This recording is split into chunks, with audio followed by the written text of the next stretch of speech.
really a kind of a resentful type atmosphere to anything new or unconventional or unconservative. They're very, very conservative archaeologists.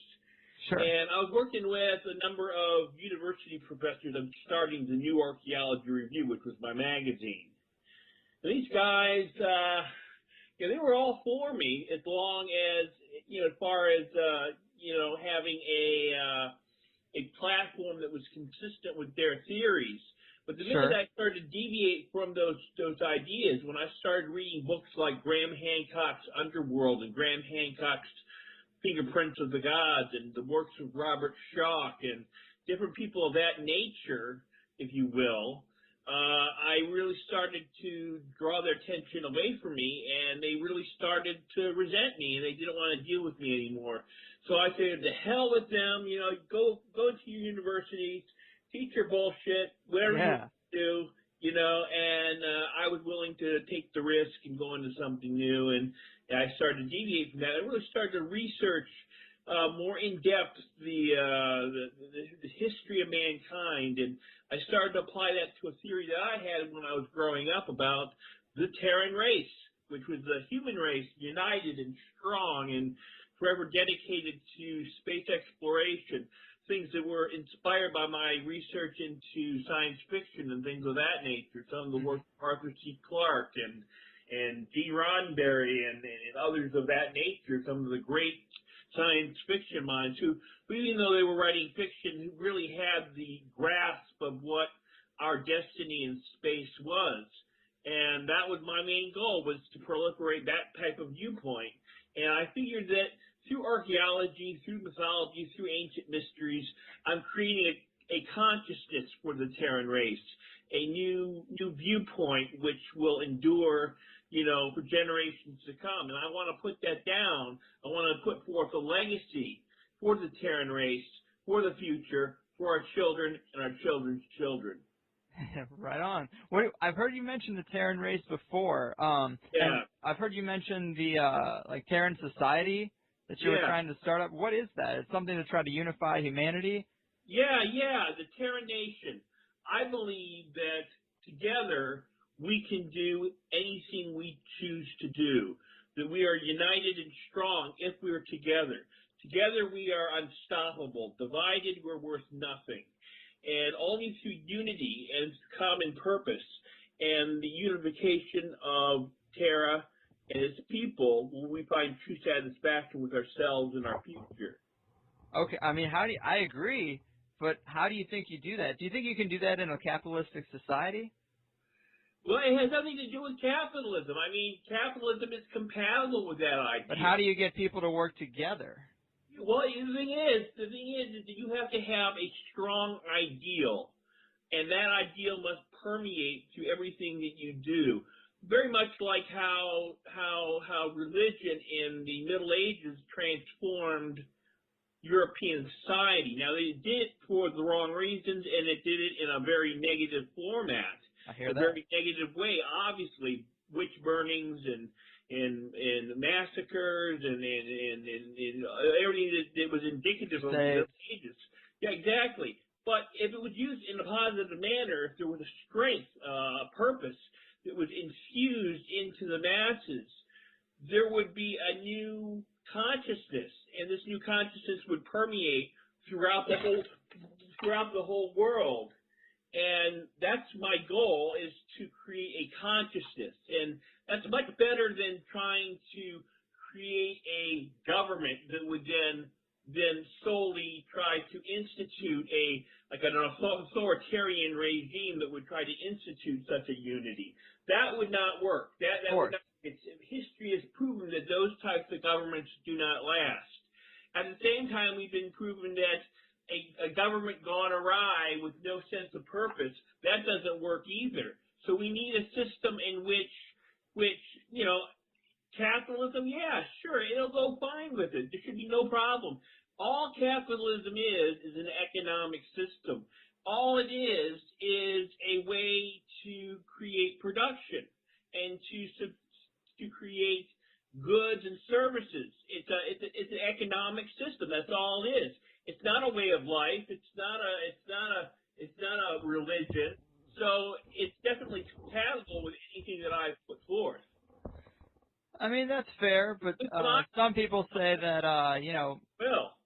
well, some people say that certain countries are put against each other to, via war or other means to stimulate economies. And if we could really bypass that, like, for example, I don't know if you've heard of the Venus Project or resource-based economy, but those are economic structures as well, but they seem to fit in better with a unified humanity. Yeah, they seem to put that idea forward more. I don't know if you like, what is I don't want to discount any form of free enterprise because, that's very dear to a lot of people.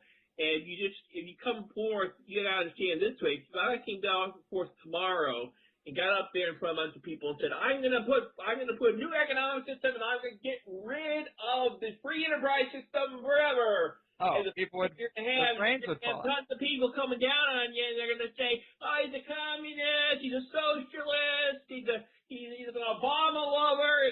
Whatever they want to call me." Right. So it's not going to work that way. You have to be middle ground when you deal with things which are very true to people. That's why you have to accommodate certain things which you don't really want to accommodate, but if you're going to compromise, you have to be diplomatic about it, and you have to compromise in a way that will bring in people and not alienate them. You kind of see what I'm saying? Yeah, I gotcha. That's fair. When it comes to these ancient stories, these ancient, I guess they'd be inconsistencies from what conventional history tells us. In the conspiracy world, you got a widely accepted belief that there is a group of people, a small group of people that knows the true history and has systematically stamped out other groups' historical records and writings so they could kind of rewrite history to best suit their biggest brainwashing program at the time, which you mentioned was Christianity. But from your research, do you see any evidence that, these new discoveries that contradict traditional models are out there? And do you think that the resistance to accept that is part of that conditioning? Or do you think it's just, people are just afraid of change? Do you think it's that simple, or is it more? It is that simple. I mean, it is? You look at any type of, you look at history, and it is replete with examples of people who are resistant to change. But you see, that creates more than just resistance. It creates a core of resistance, and that core of resistance becomes in itself its own conspiracy. And because of that, it begins to develop tentacles. And these tentacles go into every facet of government and society and religion, and they are the ones that are creating the conspiracy because they're resistant to that change. They don't want to see their beloved ideals, their religion, their politics to be destroyed. I don't think that there's one small specific group out there that is plotting, to overthrow any form of change. I don't think there's any. I mean, I don't believe in the idea of the Illuminati. I don't believe in the idea of the worldwide Jewish conspiracy, which in the early 20th century was a big thing in Nazi Germany and so forth and so on. But what I do think that this resistance is developing its own conspiracy in its own right.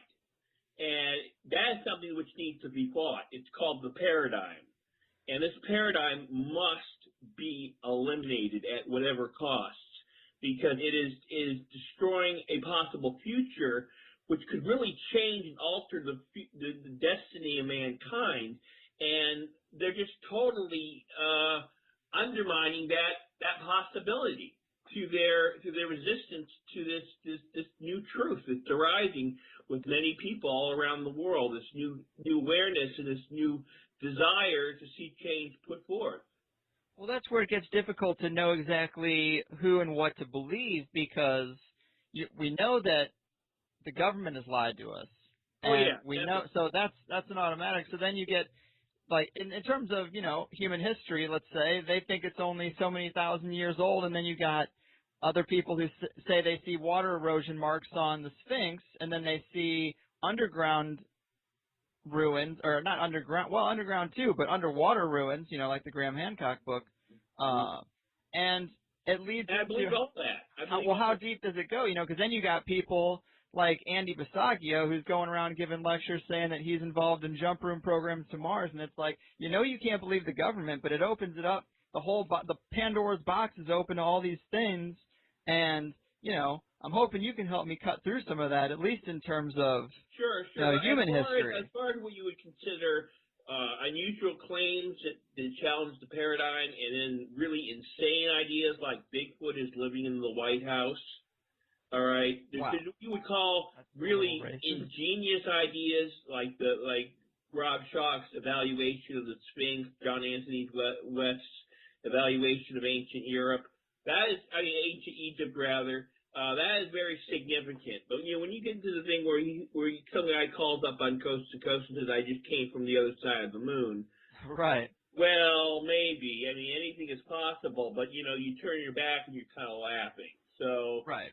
You know, there's what you would call the insane ideas, and then the really noble attempts to establish a new paradigm. And you really have to sift through that. But that's where science comes in. Even if science is diluted to a point where it's not rigid, you know, it's not full of skeptics who just debunk everything that comes along. But if you can keep a balance in the process of science, then you have something that's significant, because science is a self-correcting philosophy. If you open the doors properly, okay, then you have a system where if it doesn't amount to the evidence, then that just goes to the wayside. But the insidious thing with the paradigm is you can have that evidence and you can have that proof, but it's not good enough. They still want to debunk it regardless, and they want to take their own ideas and they want to grasp onto it and distort it and put it in a point that it doesn't have any validity whatsoever, even though it might have that validity. Well, what do you think is the most damning evidence that you've seen that really does create, like, it creates a situation where it really can't be denied, and we really have to look at it, and we can't turn the other cheek in terms of our origin stories? I mean, what is the most damning evidence? I mean, the world is replete with such examples, and let me just go over a few of them. Let's do it. The first of them is Göbekli Tepe. Are you familiar with that site? I've heard about it. Yeah. All right. Let's describe it for the people. For the past 300 years, the story has been that ancient Sumer has been the original civilization. That before ancient Sumer, before Mesopotamia, there was no significant form of civilization or advancement or massive structures.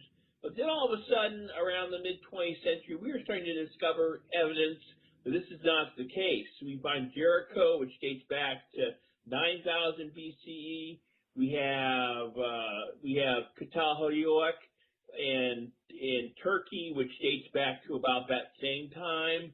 We have several other sites in Turkey that date back to well before that period. But when we discovered Göbekli Tepe, we have a structure which dates back to 12,000 BCE. You know, that's old. That's old. That's 14,000 years ago. And according to mainstream archaeologists, there should not have been any form of massive structures or architecture 14,000 years ago. There should have been people huddling in caves. And even though the archaeological community is not against it, they openly admit and research and document that, you know, Göbekli Tepe is a verifiable fact. I mean, it's right there for you, and they know how old it is, and so they basically agree on that point. But at the same time, if you read any of their textbooks from high school or college or even elementary school, which is submerged on the ocean bottom, it dates back to 75 million years, and that is a verifiable fact. Now, when you look at that, you see things that could not be natural formations? Well, that's the thing, it hasn't been studied well enough quite yet to come to that conclusion. There are anomalies, but there's no definite conclusion yet whether there's anything unnatural. But the fact that that structure exists can only bring up possibilities in one's mind about what on Earth could exist down there if we were to go and do some type of submariner excavations of the site. Now, is that really possible right now with our present technology, considering the fact that it's all the way up the ocean bottom, the bottom of the North Sea? But if we look at it and see the fact that it's valleys and mountains and river systems, and you can only wonder, is this possibly some type of civilization? Now, you have to look at it from Kramer's perspective, Michael Kramer's perspective, who he always says that, humanity is more than just a couple million years old. Its existence and its civilization goes back, several million years. Now, if that's the case, then it makes it possible, if in fact what he's saying is possible or true, that this structure could have once contained a human civilization. Sure. Now, what makes him say that it's millions of years old?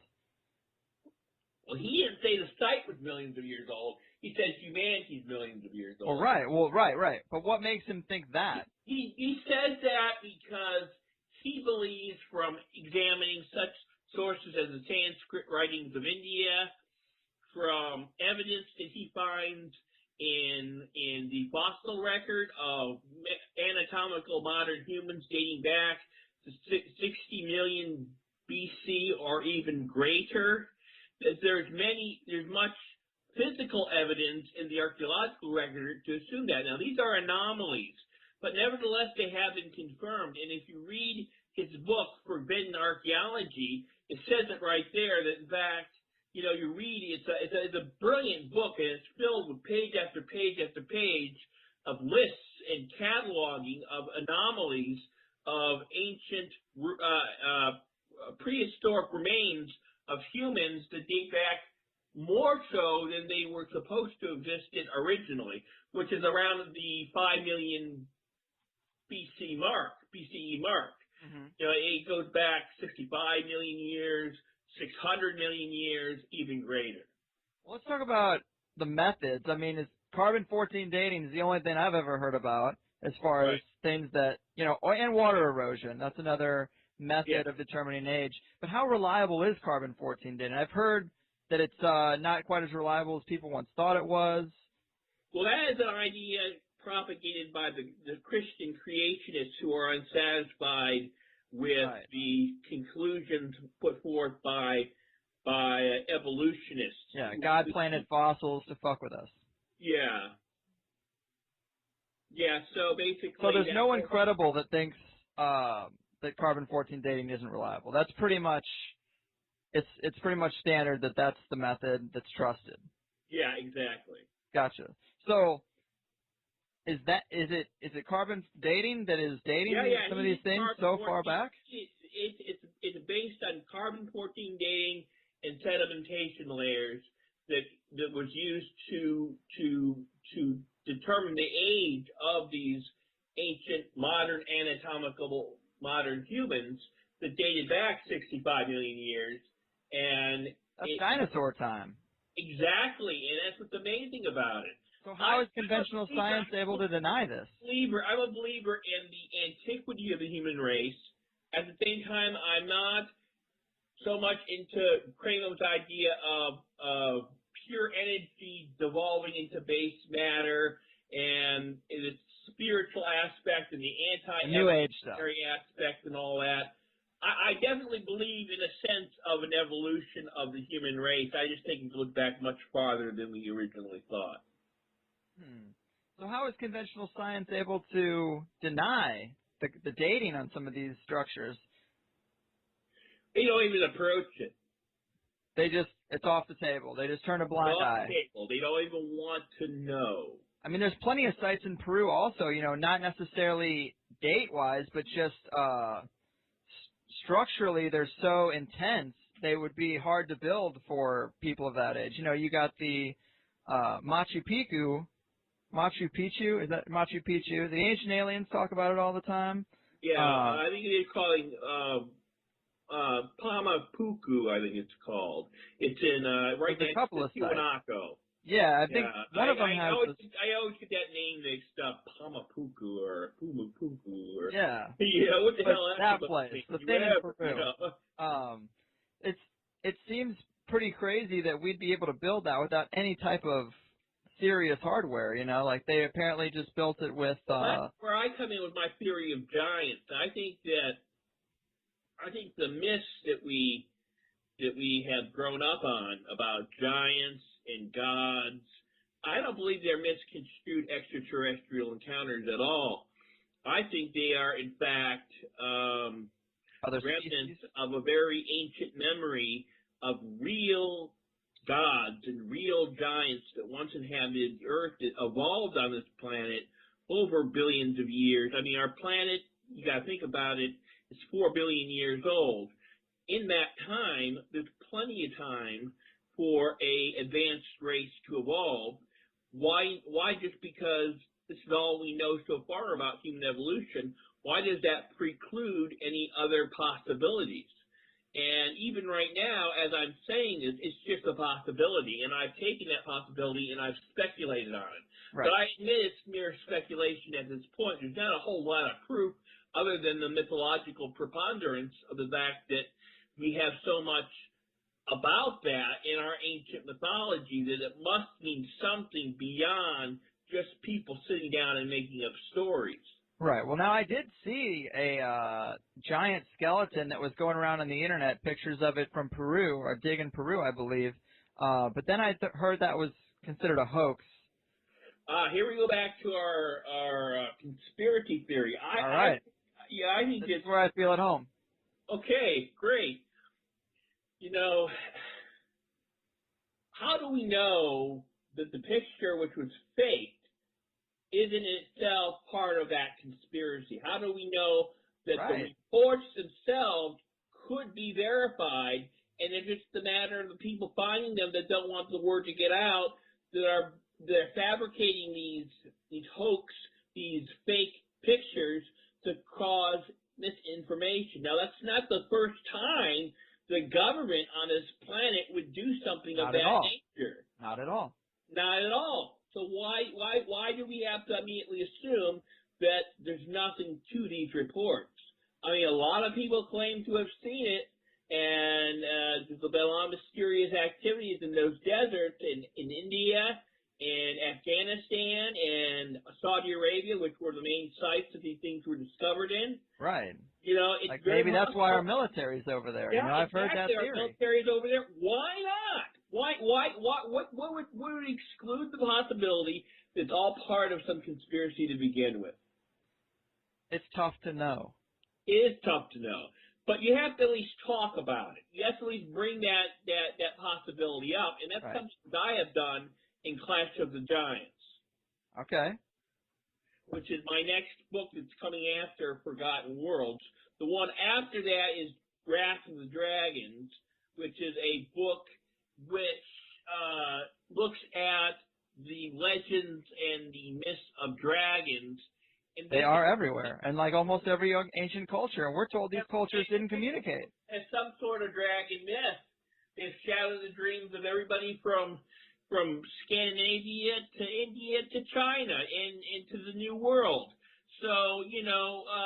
now, is that a dinosaur? Is that the manifestation of... Well, I personally think it's something else. Okay. I think it's what are your views? To a dragon than it is to a dinosaur. Well, are we talking, you know, just like, are we talking fire-breathing dragons? Are we talking flying dragons? Exactly. Pterodactyls that breathe fire? Well, what makes you think that dragons are real, outside of the idea that they weren't all these myths, with it, which is a huge mystery in itself? But is there any evidence to support the idea that we lived at a time of dragons?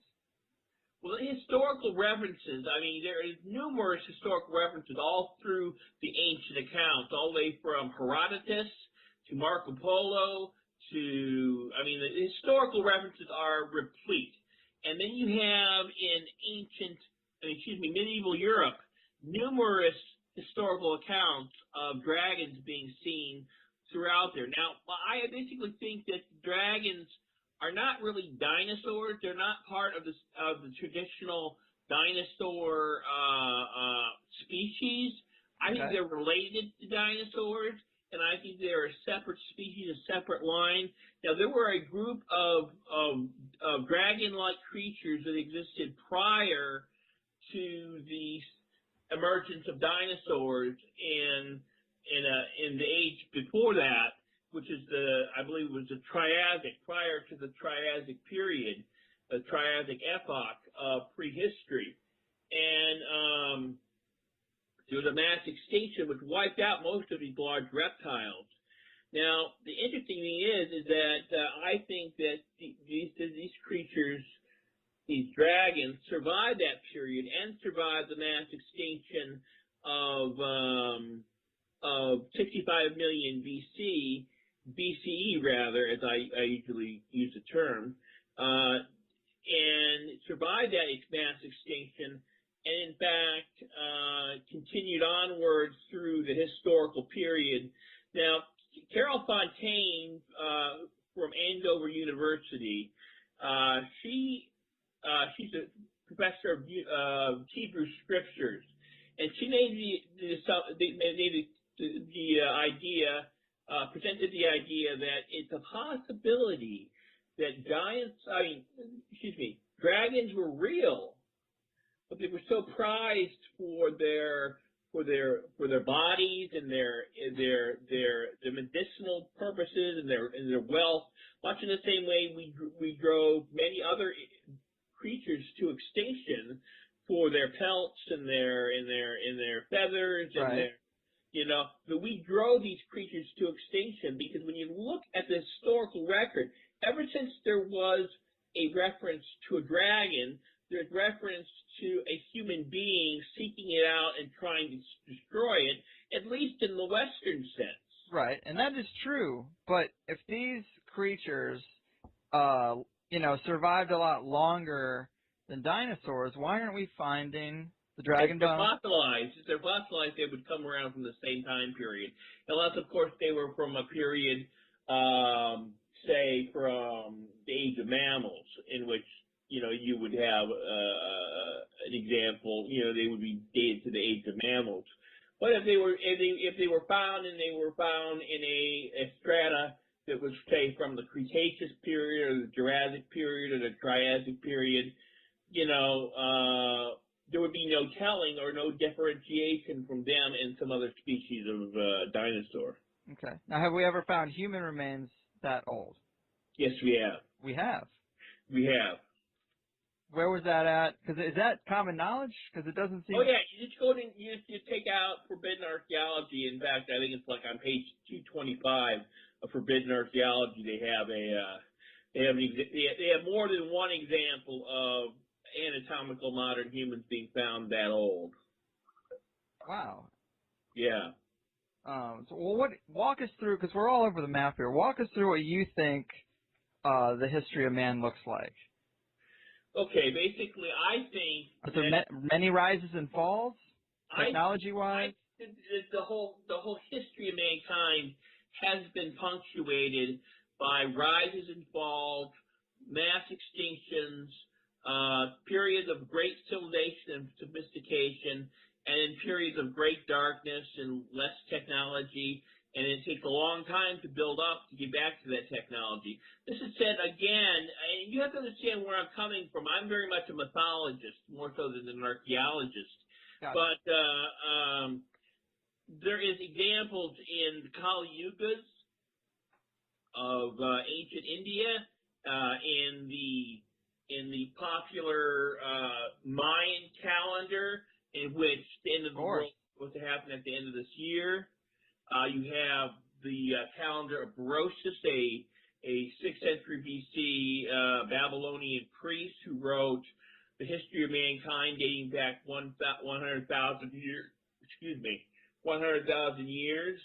So you have rich treasure trove of beliefs and ideas which state that mankind, and indeed civilization itself, is part of a massive roller coaster of history, going with peaks and valleys up and down over long periods of time, rather than just one, caveman at the bottom and a straight line graph with mankind at the top as the pinnacle of evolutionary success. You have to look at it from a cyclical standpoint, and that's a very ancient standpoint. We lost that sense of cyclical history over a period of time, and that's basically how I think the whole breadth of human history is structured on a cyclical level. Right. I mean, I kind of put that in the same category as people who thought the Earth was the center of the universe and this and that. It's also the same thought that we are the first and only rise of man. It's kind of the same thing. So I totally understand, totally accept that there could have been many other rises and falls. And when I connect that to the conspiracy, I think if that were to happen today, if we had a huge cataclysm and 95% of the population was wiped out, who would survive? It would probably be those elites that have the resources to protect themselves in that time. And if they were to rebuild the planet, they could warp any current history stories or anything and raise their own children to believe whatever they wanted them to, and they could restructure society as they saw fit. So when you look at some of these old writings and how they've kind of been altered through the translation, it's kind of funny because I could see the secular nature of that happening. Well, it's not only that. I mean, we know it already from right out of the mouth of the babes, so to speak, out of the mouth of the mainstream archaeologists, the mainstream anthropologists. We already know from their perspective that this has already happened and has been recorded in our genetics. About 100,000 years ago, there was a cataclysm on Earth that wiped out nearly every human being on the planet, save about 100 to 50 people. Wow. Now, the way we know this is it's what's called a bottleneck. And to explain this, basically, Neanderthals had a genetic diversity level of about 13%, the highest among all hominids. Now, chimpanzees have about an 11% diversity level. Now, we have about a 1%. That means that every difference that we see on this planet racially, ethnically, is 1% of that general diversity level. Gotcha. Now, originally, we had a much higher diversity level, but because we were trimmed down to such an extent, we went through a period in which so many of those genetic codes survived. So at the end, we only had a much smaller amount of diversity, and that decrease in diversity is a lasting testament to the fact that there was a great cataclysm that just about wiped out the whole human race, and then we started again about 100,000 years ago. Right on, yeah. Think about how great a diversity. If you think of all the genetic differences are in 1% now, I mean, think about 13%. You could be talking about giants then. Yeah, exactly. And I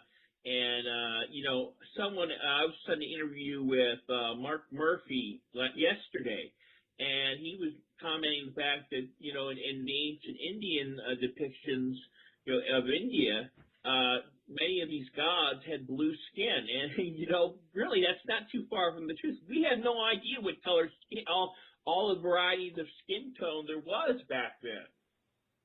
I mean, for all we know, there could be purple with pink polka dots. That's an interesting it's probably thought. not. Right. Not, but just to say that we don't know. We don't know what all there was back then. There could have been individuals with hair all over their bodies, as there are in some circumstances today. Well, how do you feel about, so you think instead of the ancient aliens theory, you think that there was just such crazy biodiversity here on the planet with different races of hominids that were natural to Earth? Yeah. Are they at different technology levels? Are they interacting with each other? Levels. Then why not? Why not? I mean, look at our own civilization. There are examples of people on this planet who still live extremely primitive lives, extremely primitive levels of existence.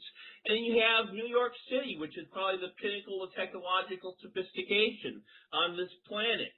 So we have already in our own societies enormous changes and alterations over the geography of the world with different levels of technology.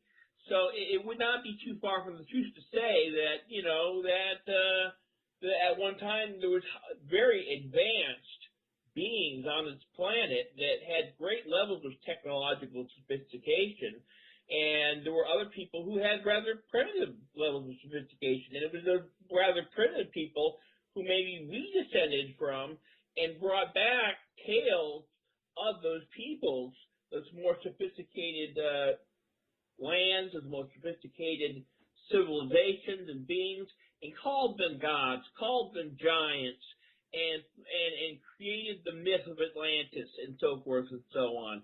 But I do believe in UFOs. I do believe in ancient aliens. I believe that ancient aliens did in fact contact us. I think they had a play in how the destiny of the world unfolded. But I don't believe they were coming to this planet and viewing our civilization with civilization. I don't believe that they gave us technology. I think there was already plenty of technology already on this planet when they arrived. They just merely interacted with the existing hierarchy that already existed on this planet. Okay. What do you think of Atlantis? What do you think Atlantis was? Do you think it was... There were many lost civilizations and many cultures in Atlantis-like structures and cultures and civilizations. I think that Atlantis is not a unique phenomenon. I think it existed on a global scale in many areas. And it's also a possibility I also have to admit that there's also the possibility that it was in fact a metaphor for a much greater civilization that once existed globally on this planet and was all wiped out in a great cataclysm, probably the Great Flood. Well, now, where is the first mentionings of Atlantis, and what exactly are they saying about it? How do we determine that it's not a myth or that it's not fiction? That there's got to be something to it. When you think about it, the fact that this is not just Plato's account. The skeptics like to hammer on the fact that it was just Plato who mentioned it. That's all. They'll say that. They'll say it was just Plato who described it. There are no other sources. There are no other corroborating sources about Atlantis. But if you look at my book, if you read my book, Forgotten World, contains hundreds of examples of ancient accounts that date back 10,000 years in the most ancient writings, the most ancient oral traditions of Atlantis-like civilizations, whether it is Boroto in the Fijian Islands, or whether it's Helike in the ancient Greece, or whether it's Isa in the North Atlantic, or Thule, or any of those other civilizations that have been rumored to exist. Lemuria is another perfect example. Right, I've heard that there one. Are hundreds of examples of a lost civilization destroyed by a flood or other cataclysm. And it predominates through nearly every culture on the planet. Every culture on the planet has at least one reference to a lost civilization that was destroyed in the Great Cataclysm. Our own Bible has the perfect example of that. There was an antediluvian civilization that was destroyed in the Great Flood, and that is just one single example. I mean, even Mesopotamia has their own. Right. Well, here's another thing. What do you think about the Great Pyramids? Because I've heard everything from the idea that there was some type of tool to achieve enlightenment and they worked on energy centers in the body, to the idea that there was some type of energy generators. Why can't we nail this down, Pat? I'm not an expert on the Great Pyramid, but I think that there's a big possibility that there's much more to the history and the origins of the Great Pyramid than Mr. Zahi Hawass tended to believe before he was ousted. And they keep the pyramids very under wraps and the tight They security. Do. Why, you would think that the natural wonder of humanity would be able to explore these things, and there'd be no problems with finding out radically different ideas. There again is the resistance, and the resistance that evolves into its own conspiracy, and that's a perfect example of how that happens. It is. They don't want their prestige as a nation who had the ability to create these great structures and needed no other outside influence from Atlantis or any other civilization to create it. They want to maintain this as an Egyptian invention, an Egyptian miracle of wonder, so they can claim it as their own. And also, it interferes with the long-held beliefs of modern Egyptologists. And they don't want to give up their prestige. I mean, why wouldn't they? I mean, if someone came to you and said, you know, if I came to you and said, the higher side is full of shit. I'd say you're probably right most of the time. I had some skeptical debunking of your show.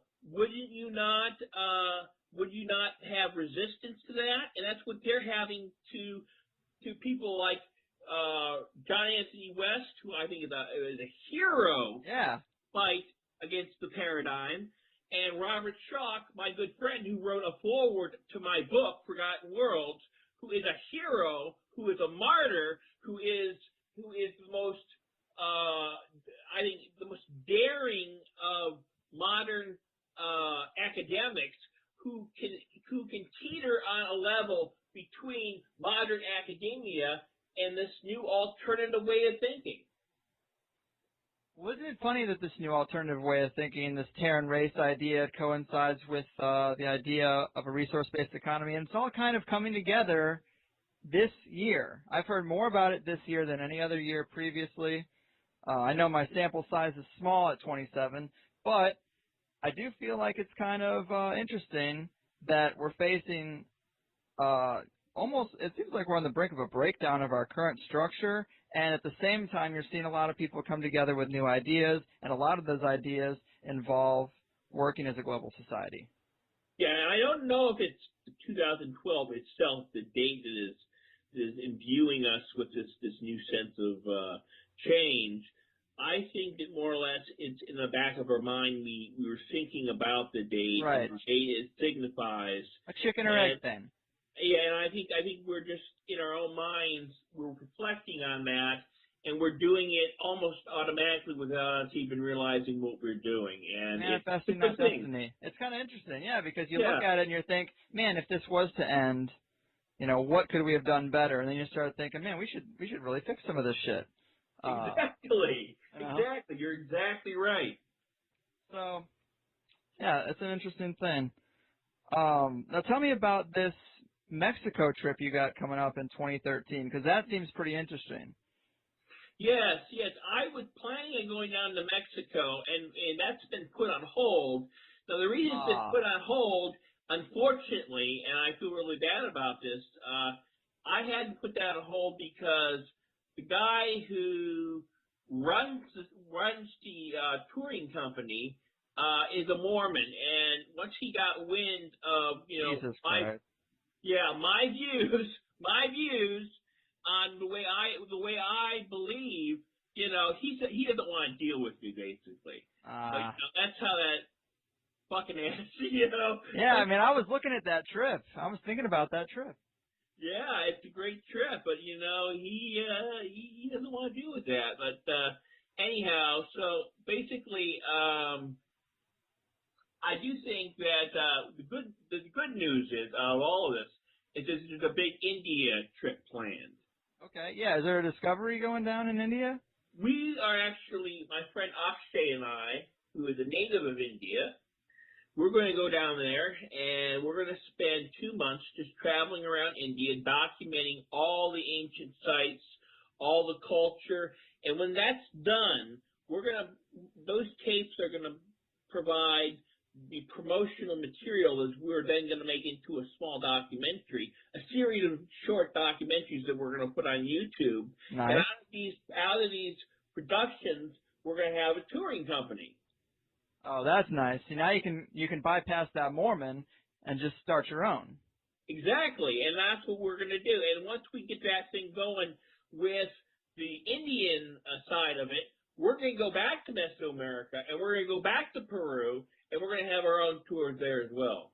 Now, that's what I would like to do, because you can go to these sites. I'd really like to go to Peru, but then I think about if I were to go there, I would probably be getting a conventional tour, and it really wouldn't be as interesting. Do that? No, nobody. So I think that's a great idea. You got to start a touring company that focuses on the alternative side to all these stories. Yeah. And these crazy sites, and pointing out what about these sites is so insane. That's what I'd like to see. I don't want to hear a tour guide just be like, oh yeah, that's kind of a mystery. We don't really know much about it. I'd like. I think that there is some small group or some special interest group is ultimately influencing what they're doing. Now, what do you think their motive is? Is their motive to just keep things as they are? I think that what they're trying to do, Greg, rather, is that I think what they're trying to do is keep it very Egyptian. I think it's a matter of national pride. I also think it's a matter of Egyptologist pride. I don't think they want to ever give up their monopoly, their right to determine history. And I think that's a natural human impulse to want to preserve their side of it. I mean, you just look at the religions throughout history. It's been a nature they want to preserve their view, and any other view, damn be it. Fair.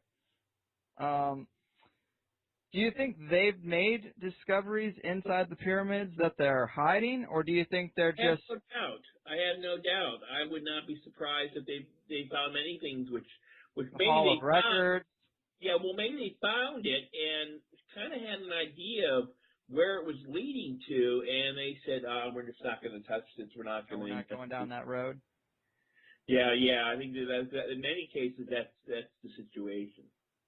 They don't want to know themselves about the destiny of mankind and the history of mankind and the whole Terran race theory, which is now emerging. I think not necessarily with me, but with the whole community of the Earth. Like you now, said. why Terran? What's Terran? Why Terran race? Okay, well, Terra is the goddess is the ancient goddess of the Earth, Terra, and for a long period of time, Terra was a reference to the Earth. Okay. Now, in the 20th century, many of the existing visionary writers, and some of them were science fiction writers, began using the term Terran simply to describe it was a word which meant earthling in their literature.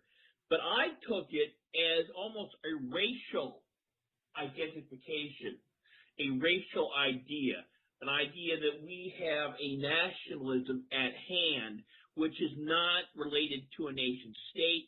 We have a racialism which is not related to any specific ethnic group or race, but a racialism of the planet and a racialism of the entire species, a feeling that we are one people and that we need to create a state which will embrace all people of Terran blood. Okay. And only by doing that will we ever have the moral justification to go forth and accomplish our destiny, which is to go back to space.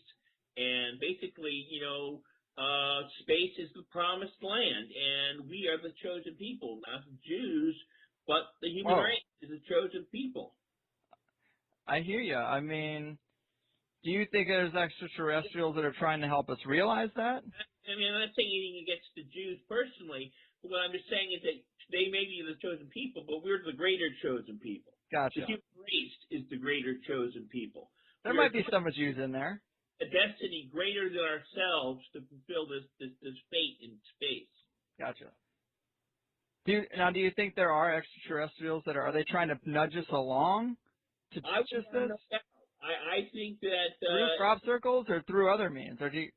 I I don't think it's through crop circles. I think crop circles are probably some type of identification of that alien intelligence. But I think that like a cattle prod.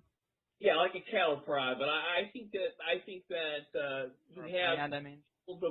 you have examples of are being monitored by extraterrestrials. Perhaps they see the potential in us and want us to continue on that great cosmic path, which I think was put forth by the Creator a very long time ago.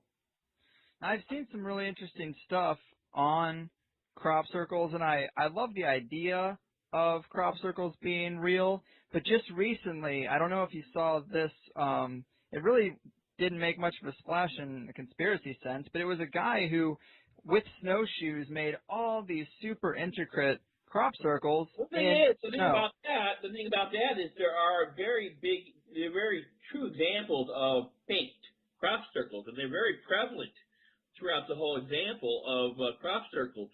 But the interesting thing is that there are many more examples of inexplicable and unexplained crop circles. What makes them unexplained?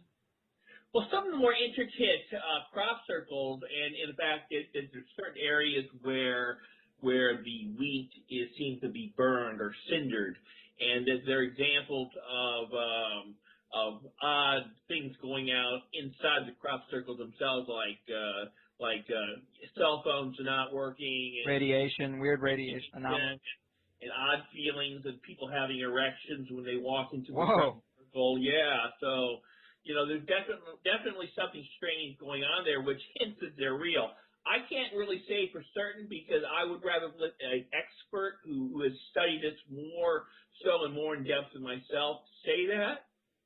But I would assume that there's something more to crop circles than just a bunch of guys going out with snowshoes trying to make a funny design crops. I would hope so, because they tie into New Age stuff, the New Age conspiracy a lot, in that they say that there's sacred geometry, fourth dimensional geometry on a two-dimensional plane to create a three-dimensional image. It's supposed to affect our consciousness in some type of positive way, make us vibrate and be all happy and want to get along. That's what a lot of the New Age people kind of push out, and it's a good idea. It sounds cool, but I don't necessarily see how it would work. But I like the idea that there's an alien race out there trying to nudge us in the right direction, because I really do think we're stuck.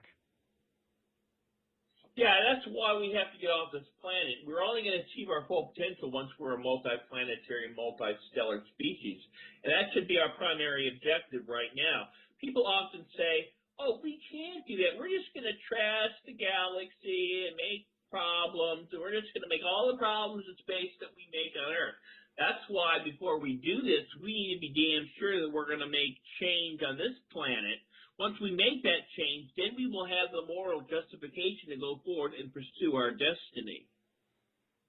But it is our destiny, and we must fulfill it.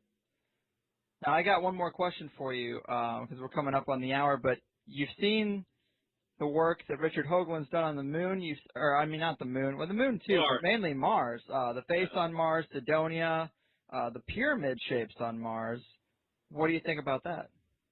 I think it's a fascinating possibility, and I'd love to research it more, maybe make a book out of it. Is that coming after the Dragons? It could be. Is that how we got here? On Dragonback? Yeah. Write that book. It's our Dragonheart. Right. Dragonheart, yeah. We'll have Sean Connery speaking for us as well. Well, Pat, I'm psyched that we got to do this. You're working on the Dragon book now. Are there any conferences coming up or anything interesting? Yeah. We're going to have a conference at the International Conference on Ancient America on September 21st to the 23rd in Marquette, Michigan. And I'll be there and I'll be speaking. Nice. Where, of course, your website would be a great place for people to get information on what you're working on. You also have a newsletter out. You still doing that? Yeah, we're putting together a new newsletter, godsandaliensmagazine.com. We're going to have a newsletter for that, and we're also going to have another newsletter for patchinard.com, which we're trying to redo the site right now as it exists.